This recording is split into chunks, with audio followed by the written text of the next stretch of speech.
Hi, good afternoon, everyone. And my name is Jatin. I am here to talk about how do we prepare for the subject of polity.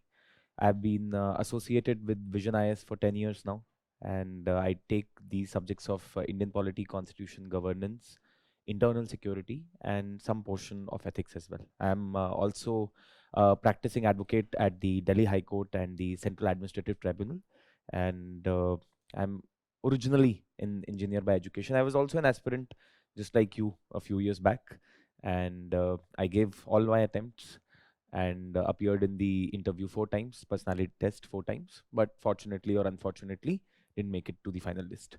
So today I'm here to talk about preparation for the polity as far as the examination is concerned. And I've already been told by the previous speakers, by the previous faculty members, as to what the breakup of the audience is. I've been told that most of you are planning to appear in the examination for the first time in 2025, or maybe beyond that. I think possibly one or two of you have already given the examination. So I'll quickly run through, firstly, why and what is the importance of polity. Why should you study polity as far as preparation for this examination is concerned? I would also talk about the sources that you people should refer for the preparation of this particular topic, which is so crucial and important. And most importantly, I would also talk about what is the strategy that you people should have for this. So we'll try to keep it quick so that we have more time for question and answers as well at the end.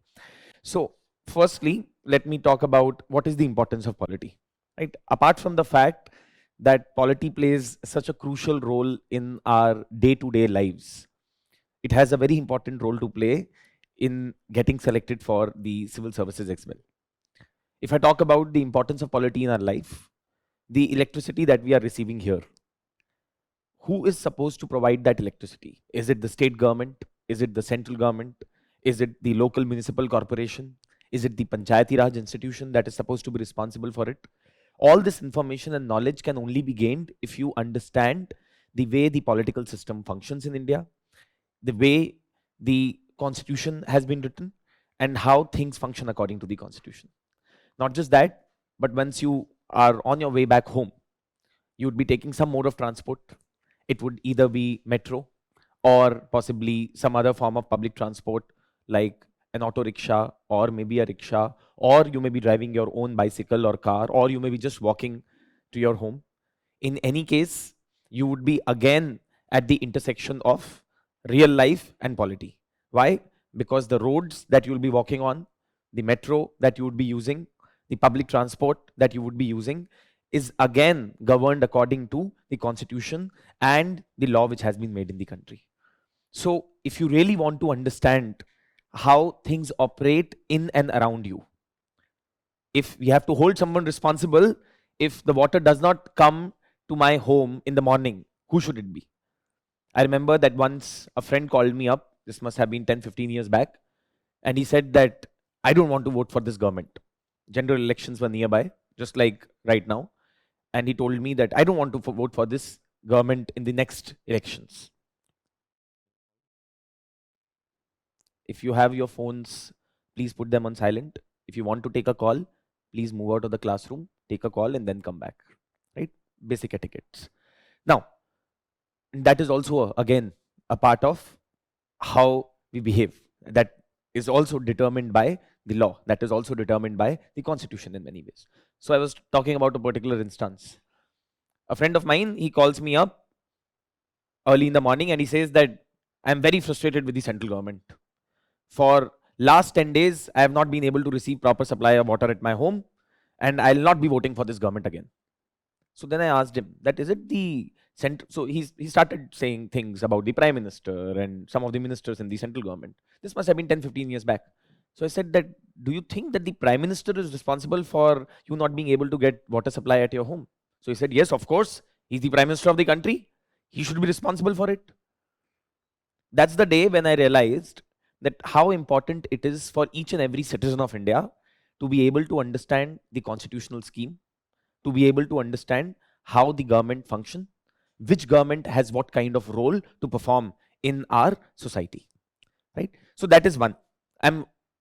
I hope that each one of you has some basic understanding of how things function. You are not as unaware as my friend was back in the day. Now, as far as the examination is concerned, let me come straight to the point about the importance of polity for prelims and for the mains examination. As far as the prelims examination is concerned, every year you would see that around 10 to 15 questions are asked from polity directly in the prelims examination. In an examination where 100 questions are asked and where the cutoff hovers anywhere between 85 to 95 marks, that's what's been the average in last 5 to 10 years, in 5 to 6 years, I would say that if any subject, there are 15 questions which are going to be asked, it becomes very important. Importance of polity doesn't lie only in the fact that there are so many questions that are asked from this subject in the prelims examination, but also because the accuracy rate that you can achieve in a subject like prelims is much higher than any other subject. And I say that with all due respect for all the other subjects. The reason being, polity is a subject where once you understand the concept, there would be almost no question that you would not be able to solve with the help of those concepts. With all due respect again to some of the subjects such as environment, possibly ancient history, medieval history, some of the topics possibly in geography as well, and current affairs, questions may be asked which you may not know how to answer them despite having prepared to the best of your ability for that particular subject or topic. And that's the nature of the exam. It's not about lack of preparation, or it's not about the questions that are asked are very hard. UPSC deliberately in some of these subjects, possibly in environment, possibly, as I said, in current affairs, etc., set some questions which most of the candidates are not able to attempt successfully. But polity is one subject where you would find that if there are 15 questions that have been asked, almost 90% of the candidates would be able to get 12 to 13 questions right. And that's not a coincidence. The reason is that this subject is very conceptual in nature. A lot of times, candidates think that polity is a subject where we have to learn a lot. We have to remember a lot of things. We have to remember a lot of articles. We have to remember a lot of judgments. That's not the case. UPSC expects you to know the concept and apply the concept in different circumstances and different situations. Because as an administrator, also you would be doing the same. You would understand some basic laws. You would understand some basic policies of the government, and in different situations, in different departments that you would be heading, in different districts that you would be posted in, you would be applying those concepts, those laws, those policies that you would have learned at the academy or while being on the job. How many of you have studied physics? Has any one of you studied physics in school or college? Please put up your hands. Okay, great. So physics used to be one of my favorite subjects back in the college as well as in the school. And the reason for that was that in physics, once I learned the equation, once I learned the concept, then I could apply it to any kind of problem. And it didn't matter what the question was. I'm sure that many of you, those who have studied physics, must have probably referred to H.C. Verma, right? And you would remember all those questions that used to be asked of pulleys and monkeys and all those things. Would the concept change in any of those questions? No. The concept would remain the same. The problem would change. So instead of in one simple problem, there would be only one monkey and there would be one pulley, and then there would be some weight on the other side, and then there would be a question.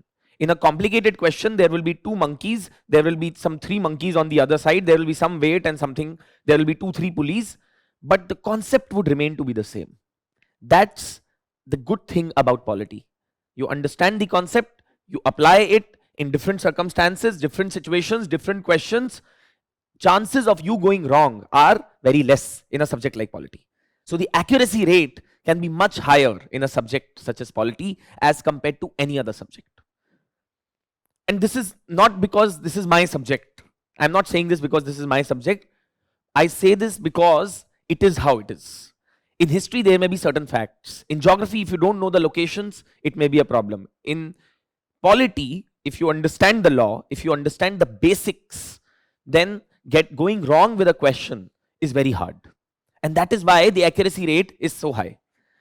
And if 90% of the candidates are getting maximum of the questions in polity correct, then you can't go wrong. You can't afford to go wrong. That is why this subject is very important. Also, secondly, because if you understand polity, you will be able to understand a lot of other concepts in other important subjects as well. Possibly in some concepts in economy, possibly some concepts in international relations, current affairs. You'd not be able to understand them properly if you don't understand polity as a subject. Secondly, if I talk about mains as well from the perspective of polity, there also it becomes very important.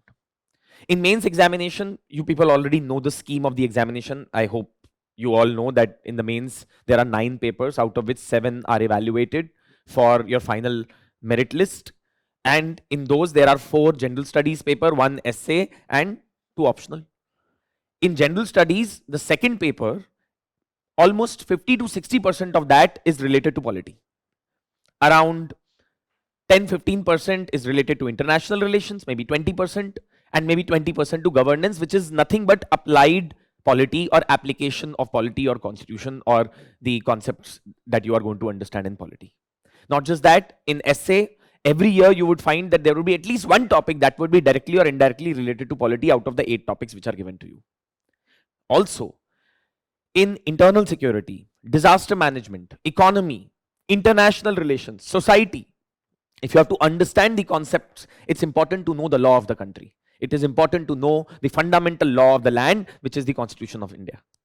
If you have to understand why has Naxalism been a major problem and why have center and states not been able to overcome the problem in India for more than 5 decades now, or possibly more than 6 decades now, around 6 decades now, is because, again, the way policing and public order has been made a state subject. And because of that, every state is having its own strategy to deal with Naxalism, and we have been lacking a common strategy for a very long time to deal with the problems such as Naxalism, or for that matter, if you have to talk about climate change, if you have to talk about declining groundwater table, if you have to talk about a lot of societal issues, feminization of agriculture, if you have to understand about the increasing gap or the inequality in the society, in economy. For all of these things, important basic concepts of constitution and law are very handy and important. And do not forget the last stage of this exam, which is the personality test. There as well, I'm not sure whether you will be asked questions from history, geography, environment or not. But there is a huge probability, again, with due respect to all the other subjects, there is a huge probability that there will be questions that will be asked related to polity and constitution and things that are happening around us. Because it's the most observable thing. Elections are going to happen. Who's going to win? Who's not going to win? Who's going to form the government? Should there be same elections happening at the same time, simultaneous elections, which the Prime Minister has been proposing for some time? All of this is dependent on polity and constitution again. So that is one thing. And another, and the last part of why you should study polity, if you really want to be a good civil servant, when you people would become civil servants, you will take the oath of the Constitution of India. And therefore, it becomes very important that you should know that book which you are going to be taking the oath of. Right? So that's as far as the importance of polity is concerned, and as well as in paper 4, ethics. A lot of answers that you would be writing, you would have to justify your actions, justify the options that you choose in different case studies on the basis of the constitutional values, constitutional principles. That is where it is again going to be very helpful for you. Now, let's move further to talk about sources, because this is one area which concerns and bothers the candidates the most, right? What sources should we be referring for polity? Firstly, you should know the syllabus of the examination, and I hope that the other faculties have also emphasized on that a lot of times. You should know the syllabus of the examination like the back of your hand. And I literally mean it. I tell all the students, those who come to us, the first class, that you should get a printout of the syllabus of the examination, and not just one copy. Take multiple printouts of the syllabus of the examination of the 4 general studies paper and your optional paper. What you should do is go to Google, find the syllabus, copy paste it into Word file, Google Doc, whatever, reduce the font size, adjust it on 2, maybe 3, 4 pages, take multiple printouts, keep a copy on your phone as well. Whenever you are moving around, whenever you have some time, just look at the syllabus. Just read what are the topics that are mentioned in the syllabus. It's very important, because when you will read newspapers, how will you know what topic I should emphasize on, what news I should read, what I should not read? For that, you need to have the syllabus, so that you can relate, okay, that this particular news has come in the newspaper, this relates to so and so topic under polity, so and so topic under geography, so and so topic under economy, etc. And that's how you can remember things and relate them to the basic concepts that you have studied. And I will talk about that in a bit as well. But do get a copy of the syllabus and have it with you. The prelim syllabus which has been provided by UPSC for polity, to be honest, it is of no use, because you can see that it just begins and ends in 2 lines. It is actually of literally no use. I would therefore suggest that it should be the mains syllabus that should guide your preparation as far as polity or any other subject for that matter is concerned. Right? It's the detailed one where you will find, you have to talk about, you have to understand how the Indian Constitution was brought into force. You need to know the basic features of the Indian Constitution. You need to know how the Indian Constitution compares with the other constitutions of the world. What are the mechanisms that have been created in India for addressing the disputes between citizens and different entities that come up in India from time to time? You should know about the functioning of the parliament. You should know about the functioning of the government. You should know what are the powers that the president possesses. You should know the election of the president, election of the Lok Sabha, election of the legislative assemblies in India. Not only that, you should know about certain other important constitutional bodies as well. The Supreme Court, the High Courts, the Office of the Comptroller and the Auditor General, CAG. A lot of these terms may sound intimidating to you at this point of time, especially those who have not had any interaction with law, political science, polity, or any of such subjects. But when you spend a bit of time on these things, when you spend a bit of time on these subjects, you will be well versed with it. Anyway, let me jump on to talk about a few things about the sources.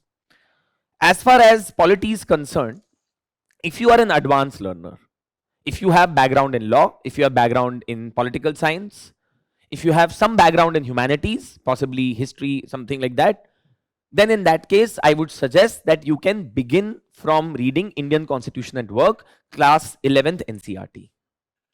If you pick up this book and try to understand it, I think most of you should be able to understand it from the word go.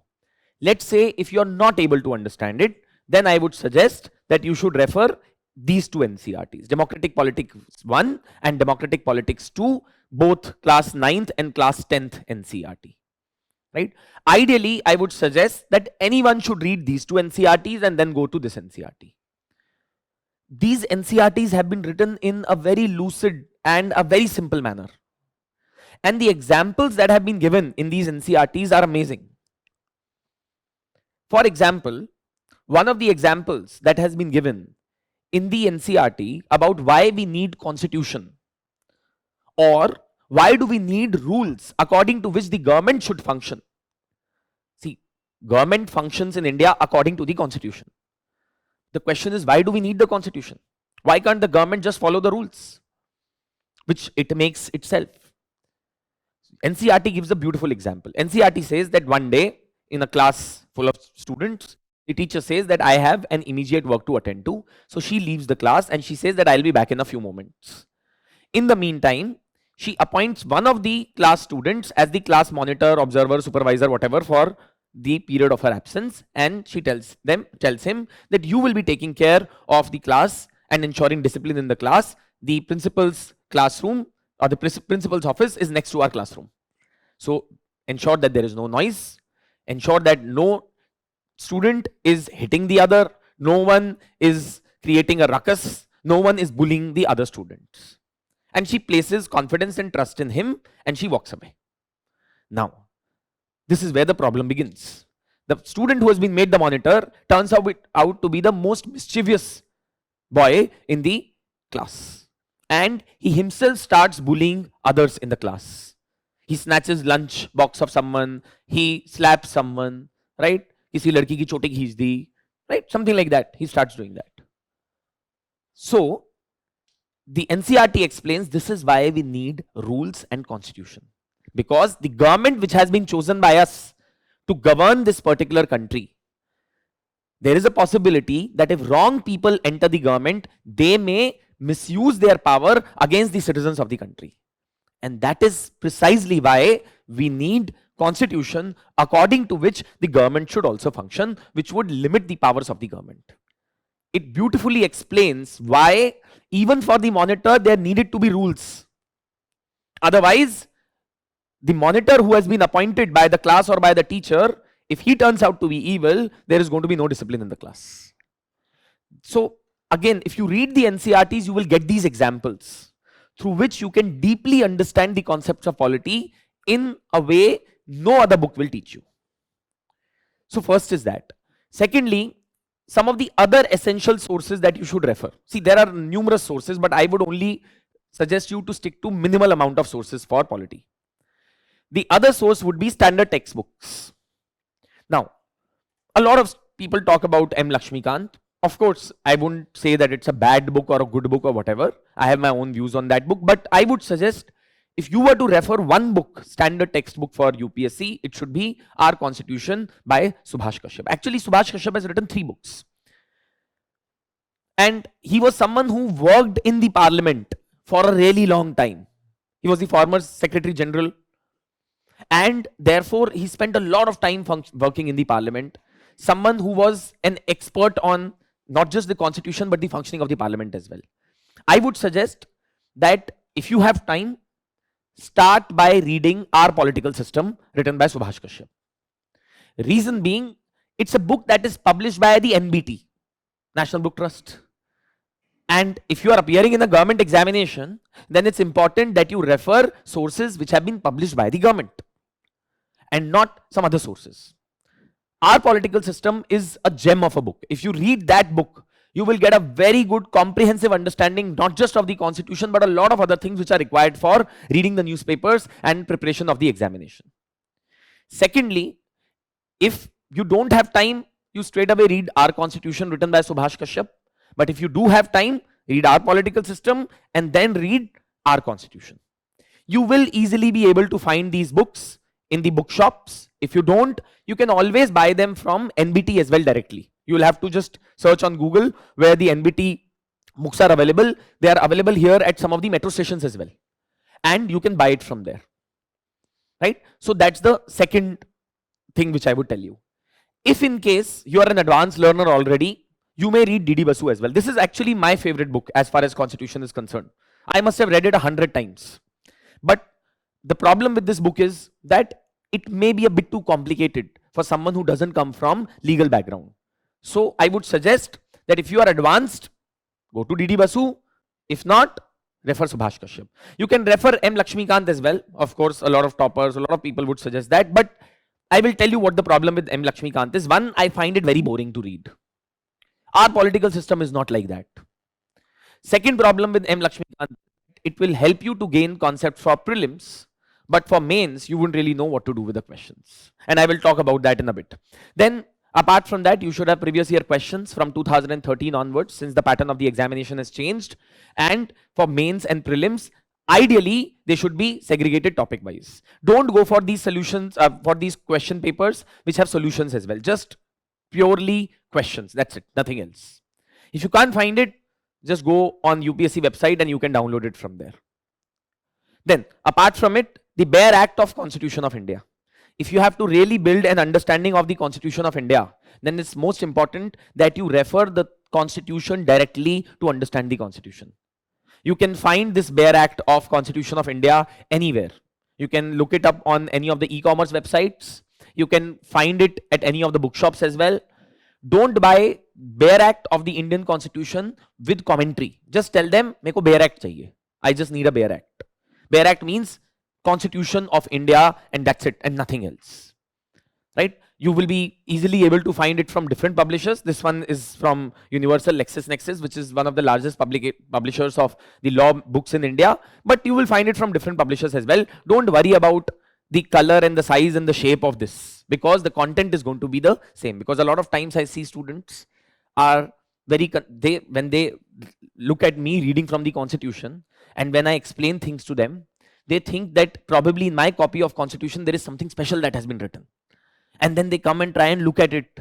That, sir, we want the same copy. I tell them, you can take this. Give me yours. It's the same. I have spent a lot of time with the subject. I have spent enormous amount of time reading books, practicing law, and understanding this subject. And that is why I am able to explain things verbatim. And I remember things verbatim from the Constitution, but I am not only able to repeat those things verbatim, but I understand each and every word as well, because I have spent a lot of time. If you spend that much amount of time, you would also become good at the Constitution and the understanding of the Constitution. So it's not about the copy that I have.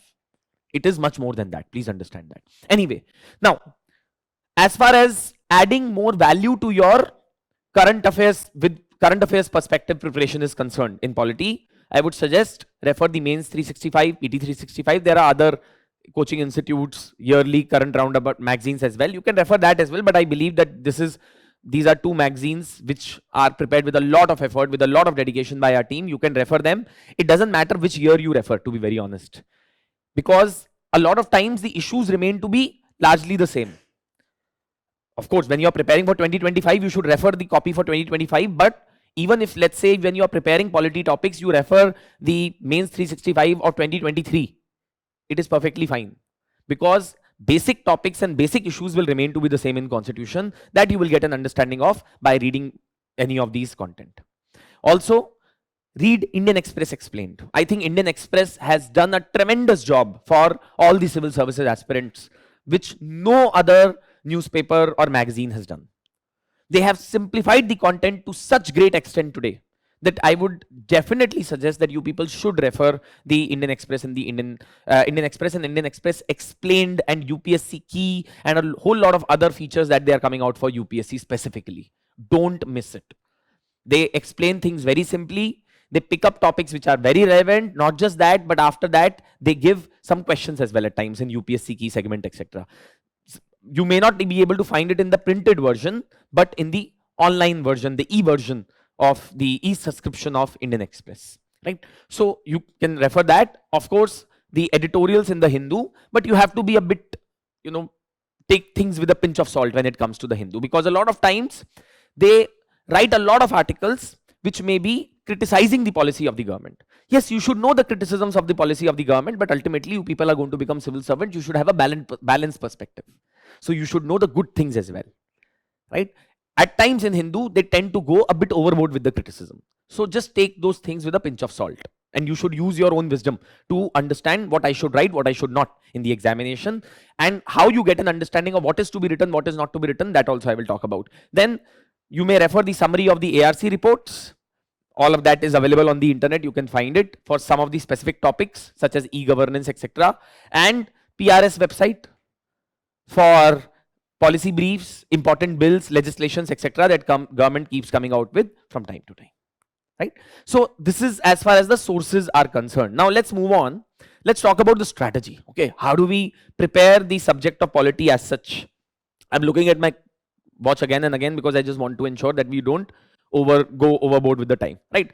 So I don't know how many of you have seen this movie, The Kung Fu Panda. How many of you have seen it? All the three. Now there is fourth one also that has come out, no? Right? I have not seen the fourth one yet, but it's one of my favorite movies. All the three.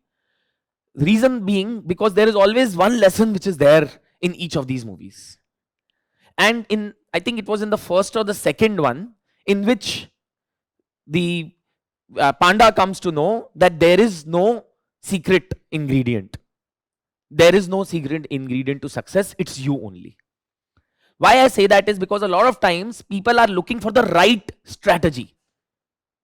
They are looking for the perfect strategy. There is no perfect strategy. You pick up one strategy, work on it, and then if you work hard enough, your strategy can be the strategy that that students would be referring to in the future. You can also be a topper. Your strategy can also be referred to by people in the future. There was an experiment that was once conducted at Harvard. And this experiment was that the professor divided his students into two groups. One group of students was said that you will be given 30 days, you have to make one pot. And the other group of students was also given 30 days and they were told that you have to make 30 pots, clay pots.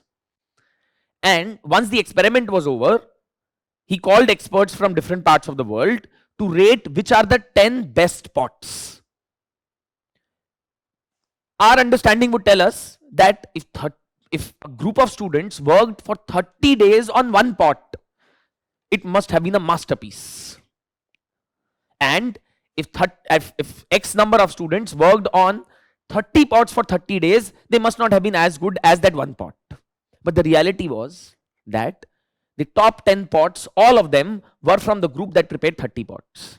Not only did they end up making more pots, but quality pots as well. What I mean to say is that initially when we start, your strategy may not seem the best to you. You may not have confidence in that. You may fail. You may find it confusing in the initial times. But do not strive for perfection. Do not believe that let me finish all my syllabus, then I will do answer writing. Then I will do the solving of the previous year questions. That is a bad strategy. A smart person would read something and then straight away go to solving questions. Don't try to become perfect. You are not supposed to gain PhD in polity, in geography, in economy, in history, in any of the subjects. You are supposed to be a generalist who is supposed to do well in all the subjects.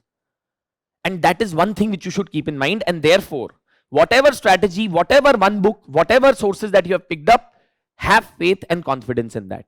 Till the last moment, believe that if I will do this multiple number of times again and again and again and again and again, I will eventually do well in the exam, rather than trying to read from multiple sources and trying to make that perfect pot. There is no perfect pot. There is no perfect strategy. Do remember that.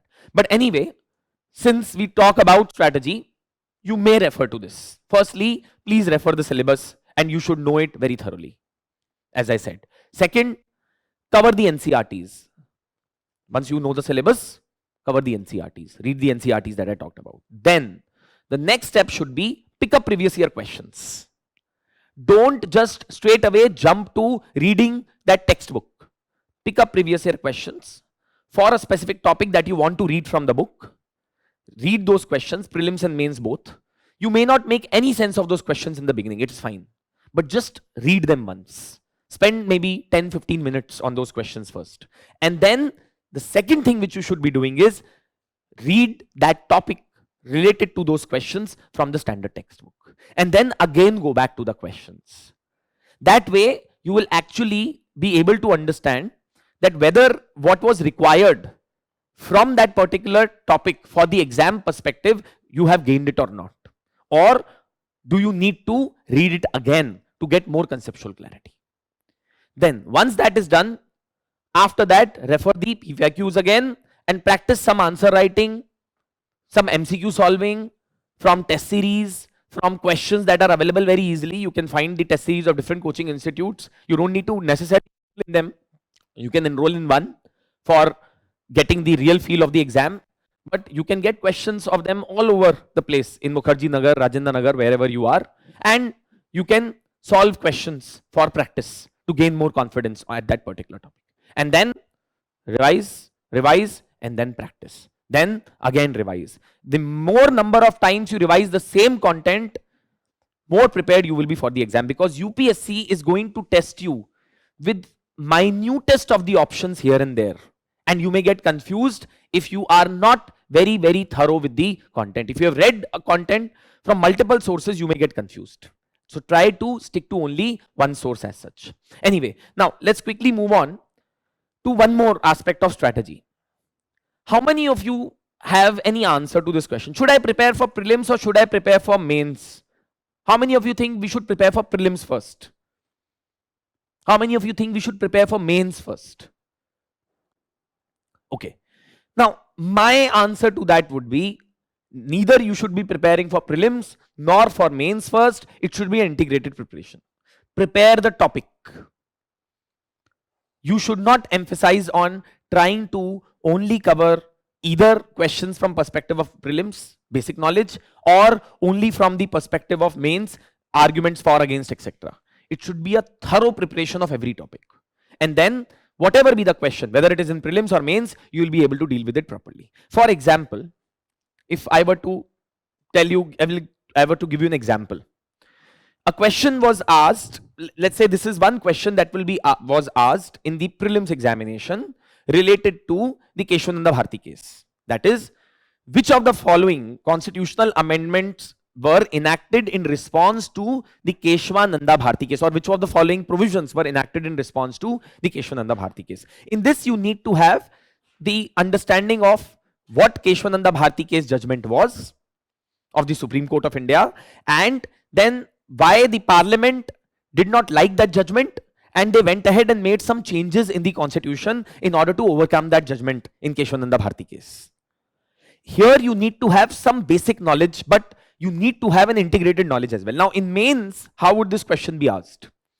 In mains, this is the question that was asked in 2019. Topic is the same, but the question changes. In 2019, the question was, Parliament's powers to amend the constitution is a limited power and cannot be enlarged into an absolute power. In light of this statement, explain whether the Parliament under 368 of the constitution can expand or can destroy the basic structure of the constitution by expanding its amending power. To be very honest, after Keshwananda Bharti case, Parliament of India enacted the 42nd Constitutional Amendment Act and included 368(4) and 368(5) in the constitution. So the answer to this question is actually 2, 3, 4, which is 3, B. B is the answer. But in mains, they are asking you the same concept, but in a different manner, where they are saying that once the Parliament, the Supreme Court gave the doctrine of basic structure of the constitution, which is that Parliament cannot unlimitedly amend the constitution, Parliament amended its amendment power in the constitution and said that we can amend anything and nothing can be challenged against that particular amendment of the constitution. So the theme and the topic is the same, but the way the question is asked in prelims and mains is slightly different. But you would need to understand the topic thoroughly if you have to solve both prelims and mains question. I'll give you one more example. A question was asked by UPSC in the mains examination this year. This was related to how the right to life and liberty under the constitution has been constantly expanded in India. Constitution of India is a living instrument with capabilities of enormous dynamism.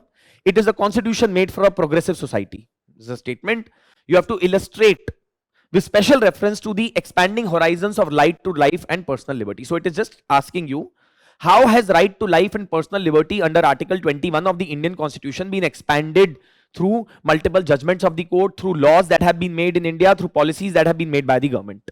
You have to explain that. In prelims, they asked a question a few years back. Which article of Constitution safeguards one's right to marry a person of one's choice? The answer is Article 21. But here, the question is more factual in nature. Here, the question is more analytical in nature. But unless you know that right to marry a person of one's choice is also a part of Article 21 of the Constitution, there are many other rights which are a part of Article 21 of the Constitution, you will not be able to answer this question. So, if you have to answer both the questions, you should know thoroughly about Article 21, how Article 21 of the Constitution has been expanded time and again by the various judgments of the courts, various policies, etc. And by that, you would be able to answer this as well as this question thoroughly. So, preparation should be integrated, not just mains or prelims oriented. Please keep that in mind. Anyway, I'll just proceed further with a couple of other things. So in mains, they will ask you questions which require your opinion with the help of certain examples and current affairs. So current affairs are useful because in prelims, they ask this question because that year there was a judgment of the Supreme Court on this matter. But in mains, when they ask this question, it may be inspired by a same kind of happening, but in the mains, you have to give examples from the current affairs. So in prelims, question will be asked on the basis of a particular event. In mains, you have to quote those events in your answer. That is the difference which is there in mains and prelims. But preparation ultimately for the subject has to be the same. Now, let's talk about a couple of other things as well. So in mains, the questions will be more complicated in the sense that they would ask analysis. A question was asked in 2020. Once a speaker, always a speaker. Do you think the practice should be adopted to impart objectivity to the office of the Speaker of Lok Sabha? What could be the implications for the robust functioning of parliamentary business in India? This is a practice that is followed in Britain. Once a speaker, always a speaker. Considering the importance of the office of the speaker and how it's supposed to be neutral, the question is asking, do you think that we should adopt this practice in India as well to make the office of the speaker neutral? And what are the things that we can do in order to make it neutral? But unless you know the basics of what the speaker does, what is the importance of the speaker's role, how can you comment on how should we make the office of the speaker neutral or not? So point that I'm trying to make here is that do not treat these two stages of the exam separately. You have to prepare in an integrated manner. Please don't think that I will qualify prelims and mains तो हो ही जाएगा. नहीं होगा. Mains में ही फंसते हैं maximum candidates. अच्छे candidates mains में फंसते हैं. किस्मत आपकी खराब है तो आप प्रीलिम्स में एक आधी बार फंसेंगे पर आप निकल जाएंगे. मेंस में अच्छे कैंडिडेट्स फंसते हैं because in mains the competition is even stiffer. It's the top 10-15,000 candidates those who are writing the examination, and from there onwards things become much easier. If you are in top 3,000, 4,000 those who are getting the interview call, chances of you making it to the final merit list are drastically very high. Anyway, now a couple of other things also. Making notes in polity, please ensure that you maintain only one notebook is what I would suggest. Have pages segregated for each and every topic in your notebook. Don't, जितना आप उसको फैलाएंगे उतना आपके लिए दिक्कत होगी towards the end of the examination when you have to revise things before the examination. Also, current affairs knowledge from time to time can be integrated into your notes by leaving some pages empty in your notes. And lastly, don't feel the fear of missing out. What I mean to say is, lot of times your friend would come to you and you would say कि अरे मैंने तो वो उस coaching institute के notes refer किए थे, मैंने वो किताब पढ़ी, मेरे को तो उससे अच्छा लगा. ठीक है, पर पहले आप जो एक बार पढ़ रहे हैं उसको अच्छे से पढ़िए, उसी को बार बार पढ़िए. अनलेस आपको वो पढ़ने में ही दिक्कत आ रही है तो that is a different matter. But उसी को एक बार, दो बार, तीन बार पढ़िएगा. You would be having the same output as someone else who may have referred 3, 4, 5, 6 books. It doesn't matter. So leave this insecurity in you a lot of times, because of which you end up referring a lot of sources. Then similarly, whenever you are making your polity notes, ensure that you have some separate section in your book where you are writing some of these things. Constitutional provisions कहीं पे लिखे हों, court judgments लिखी हों किसी एक particular topic के related. तो अगर if there is topic of defection, so court judgments related to that should be written there only in your notes on the side. If you're reading newspapers, you come across some important judgment of the court, write it there only. If you come across some important statistics, if you come across some important reports, committees, etc., write them there only. इसको फैलाइएगा मत हर जगह. एक जगह पे integrated रखिएगा, topic wise सब कुछ prepare कीजिएगा.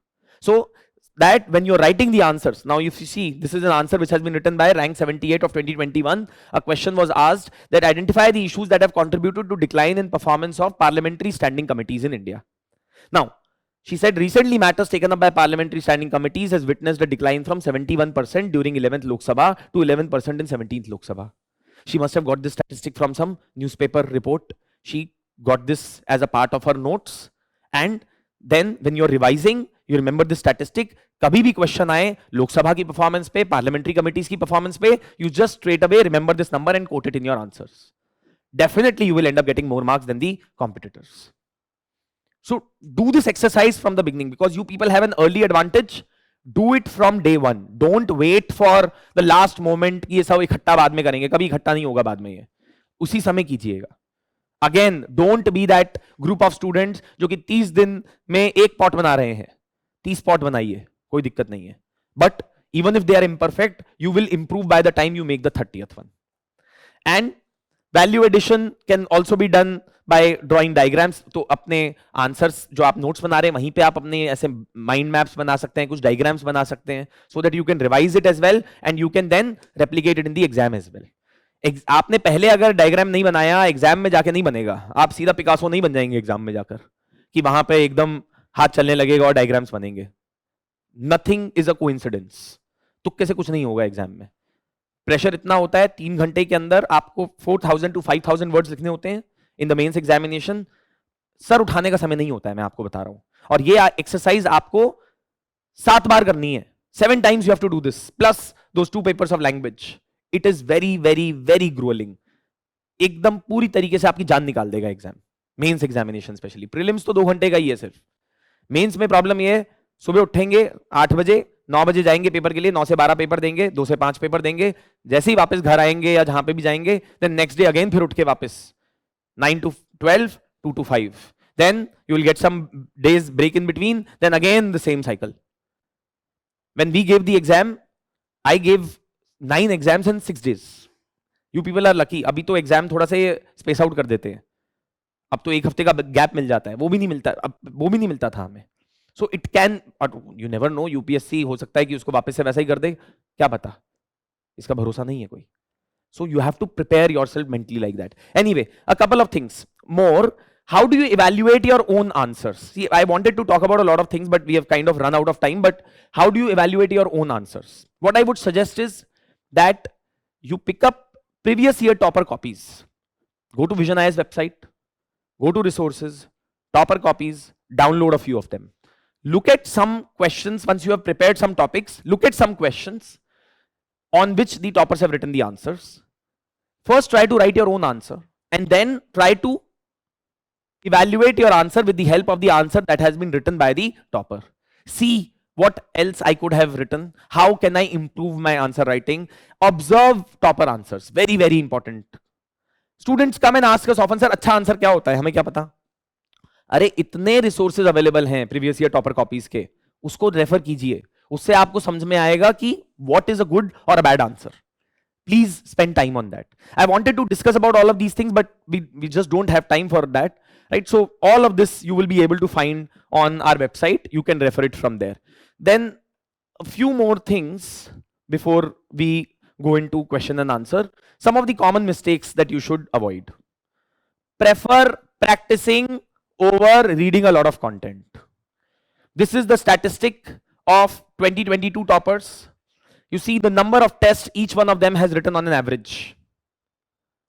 And this is just the students, those who have written tests with us. ये हमारे पास data है जो. There may be others, those who may have written tests with other institutes as well. One thing which I can tell you is, if you walk into the examination without practicing and just knowing a lot, it will not help you. You will be good at knowledge, but you will not be able to qualify the exam. Second is, always refer the previous year questions before and preparing a topic. This is something which I have told you. UPSC keeps repeating themes as well as questions. एक साल prelims में उन्होंने question पूछा national legal services authority पे.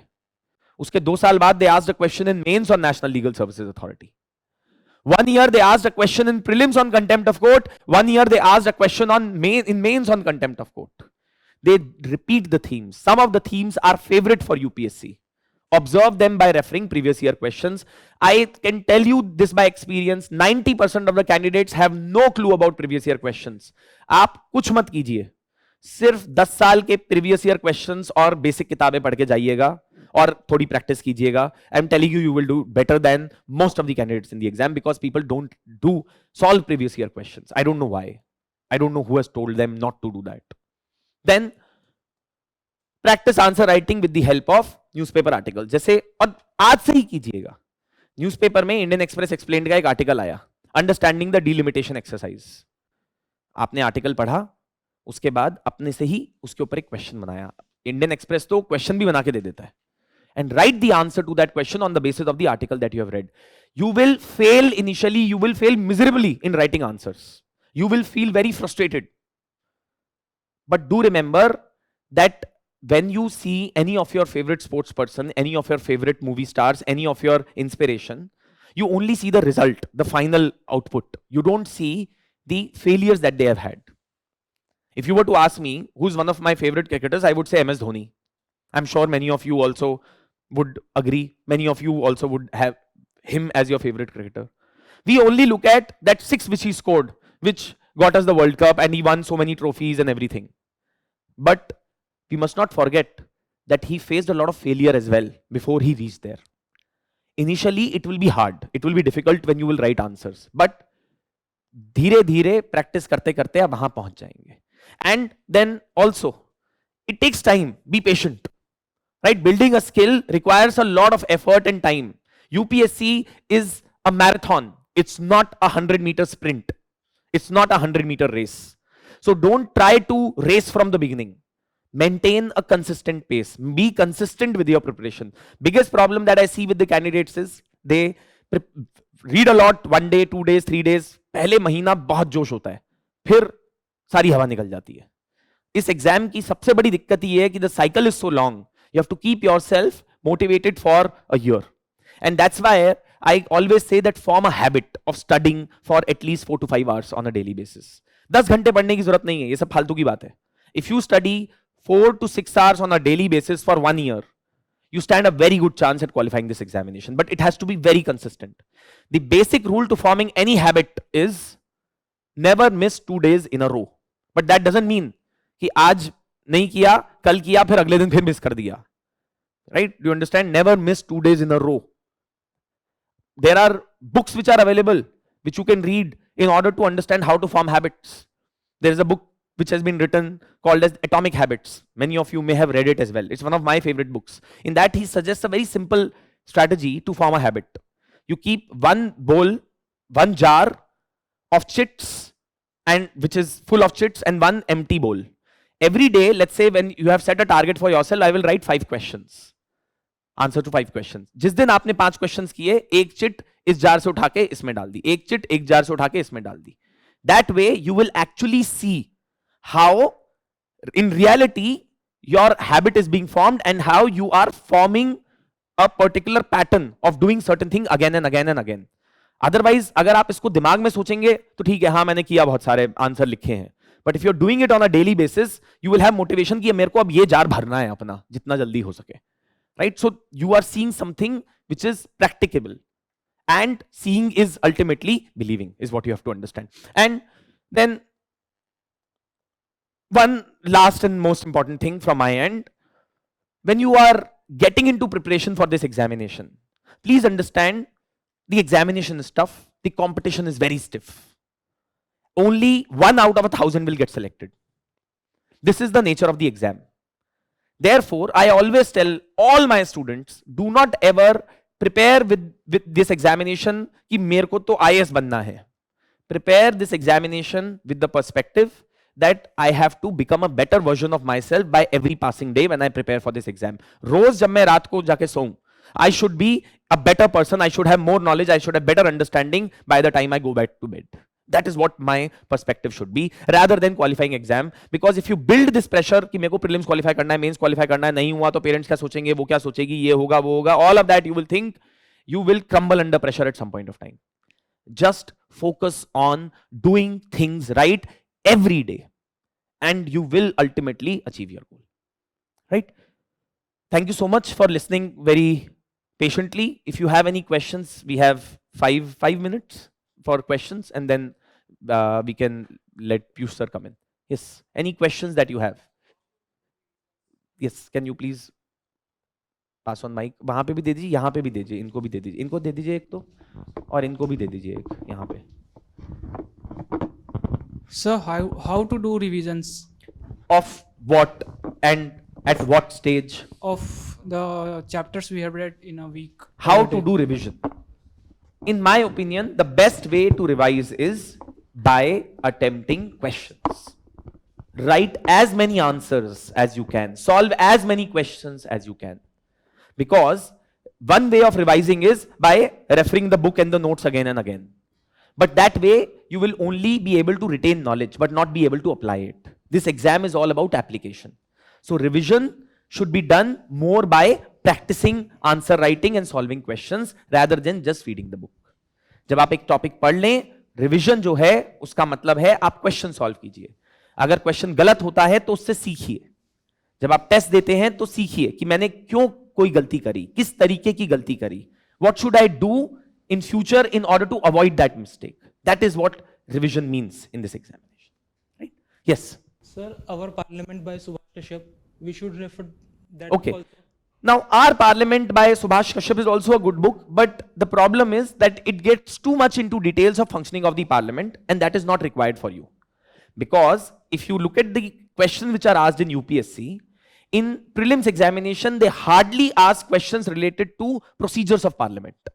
I don't remember in my memory in last 10 years, they have asked questions related to procedures of Parliament. But the depth of the questions is increasing. Like depth of questions is increasing in terms of analysis, not in terms of the knowledge with respect to parliamentary functioning. They will ask you analysis that you can get from newspapers as well. For example, they will ask you that there has been a lot of disruption which has been happening in the parliament. How do we overcome that?